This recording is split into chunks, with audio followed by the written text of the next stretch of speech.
associé à tous les pèlerins des inscriptions sur les listes électorales.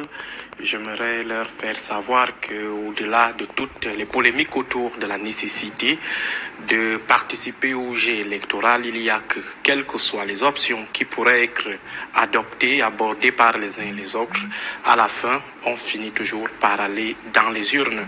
C'est-à-dire que même si ceux qui pensent que l'option de la révolution, l'option de la rue, je ne sais pas quel type d'option, tous ceux-là doivent savoir que même si ça met 100 ans, 200 ans, on va toujours aller dans les urnes. On ira toujours dans les urnes. Merci, Aïssou, vous êtes analyste. C'est beaucoup de questions à la fois, mais des questions qui méritent d'être posées en ce moment-ci, à quelques mois d'une échéance électorale très importante pour l'avenir de ce pays, ce d'autant que depuis 1985, c'est-à-dire la naissance officielle du Rassemblement démocratique du peuple camerounais sur les cendres de l'Union nationale camerounaise, parce qu'il faut le rappeler, le parti au pouvoir, en réalité, a un seul acte de naissance.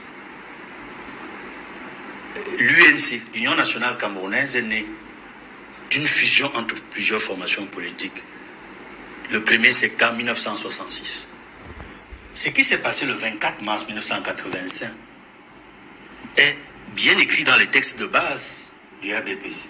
C'est dans les statuts du parti qui dit précisément que, article 1er, texte de base du RDPC, le parti de l'Union nationale camerounaise, en abréviation UNC, devient parti du Rassemblement démocratique du peuple camerounais, RDPC, ci-dessous appelé le parti. Le siège du parti est fixé à Yaoundé. C'est un rappel important pour dire qu'en réalité, oui, le RDPC a 40 ans, mais le parti au pouvoir n'a pas seulement 40 ans, il est né en 1966. C'est-à-dire, en réalité, ce n'est pas le 40e anniversaire du parti au pouvoir qu'il fallait fêter, célébrer. C'était un parti né en 1966. Faites le décompte, vous saurez la réalité de la date du parti au pouvoir. Quand je dis que c'est un parti politique qui n'a pas d'acte de naissance, parce que c'est le seul, c'est le 1er septembre 1966, c'est parce que, à la faveur du retour au multipartisme dans les années 90, notamment par la loi du 19 décembre 1990, toutes les formations politiques, y compris les anciennes formations politiques, y compris le plus ancien encore en activité, l'Union des populations au Cameroun, qui est né, nous le savons tous, le 10 avril 1948, lui aussi, l'UPC a été légalisé à la faveur de la loi du 19 décembre 1990. Donc, il s'est plié également à la relégalisation en 1990. À la suite, ensuite, il y a eu d'autres formations politiques comme la démocratie intégrale du Cameroun, qui est le premier parti politique légalisé à la faveur du retour au multipartisme. Il y a eu l'UNDP, il y a eu le SDF et beaucoup d'autres formations politiques. Normalement, le RDPC aurait dû se plier à cette loi de 90 pour être légal à nouveau. Mais jusqu'à ce jour, c'est l'UNC qui continue. Et pour des légalistes au pouvoir, je pense qu'il y a un problème. C'est une interpellation que je fais à l'endroit du RDPC et à ce nombreux juristes. Et moi, je viens vous la parole, mais je voudrais peut-être qu'on clarifie cette situation avant de continuer, parce que ce que vous dites est quand même assez grave.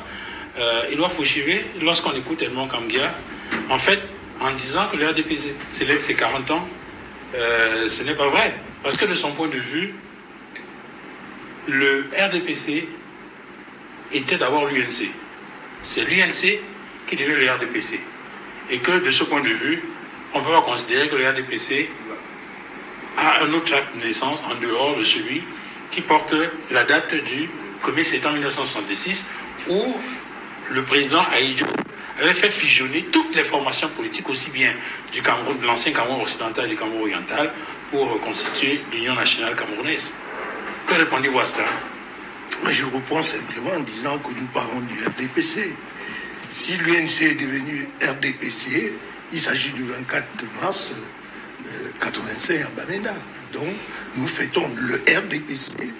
Nous ne parlons pas de l'UNC. Nous fêtons les 40 ans. Je crois que en termes d'activité politique... Parce que tel qu'il a fait expliquer, l'âge, en fait, ne change pas. c'est le nom qui change, un peu comme quelqu'un qui est né et qui à un moment donné je suis choisit de changer son nom. Mais l'âge, en réalité, tel qu'il explique que ça veut dire que l'acte de naissance du RDPC, c'est le 1er septembre 1966. Je suis d'accord avec vous, mais nous parlons du RDPC. Si vous voulez qu'on parle de l'histoire politique du Cameroun, dans ce qu'on va mettre ça sur la table. Mais aujourd'hui, pour dire simple, nous fêtons les 40 ans, n'est-ce pas, de la mise de l'activité du RDPC depuis 80. Vous avez parlé de panne, je voudrais revenir dessus parce que c'est très important dans le cadre politique.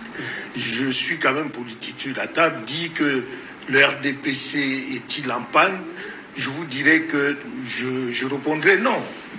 Non, peut-être avant d'arriver à cette question, il est en train de parler les questions préliminaires, avant d'arriver à la question du fonctionnement du parti. Je voulais justement qu'on se mette d'accord là-dessus avant d'avancer. Asimono, est-ce que pour vous, c'est une question qui vaut la peine d'être posée, l'âge exact du RDPC? Exactement, parce qu'il faut qu'on sache, qu'on maîtrise la genèse du RDPC pour comprendre un peu son fonctionnement. Et comme vous l'avez si bien dit, le changement de nom n'implique pas le changement du nombre d'années déjà accumulées. Donc si on va suivant la base de l'acte de naissance du RDPC, il est clair que ce parti totalise ou revendique un âge un peu plus élevé que les 40 ans qu'on lui colle aujourd'hui, et c'est là pour expliquer en fait son inaptitude à pouvoir se défaire des réflexes de la période autoritaire ou la période monolithique et monopolistique. Donc aujourd'hui, je crois que cela mérite d'être soulevé de temps à autre, parce que si aujourd'hui le RDPC a une situation devant la loi qui doit répondre, le RDPC ou l'UNC, je crois que c'est un peu complexe. C'est pourquoi je souscris à l'argumentation de Edmond qui disait tout à l'heure qu'il faut que les juristes du Rassemblement démocratique du peuple camerounais essayent de lever l'équivoque et de repréciser en fait ce qui en est de l'acte de naissance du Rassemblement démocratique du peuple camerounais. Peut-être qu'on aura l'occasion tout à l'heure de revenir sur certains fondamentaux, essayer de lire le RDPC suivant la théorie des partis politiques et suivant la pratique qui est impulsée, qui devrait normalement être impulsée par ces différents statuts. Peut-être on reviendra là-dessus. Avant de revenir à Edmond Guerre-Fongan, votre avis sur la question? Bon, en réalité, j'ai calculé, ça fait exactement 59 ans. 2025, ça fait le 1er septembre 66, ça fait 59 ans.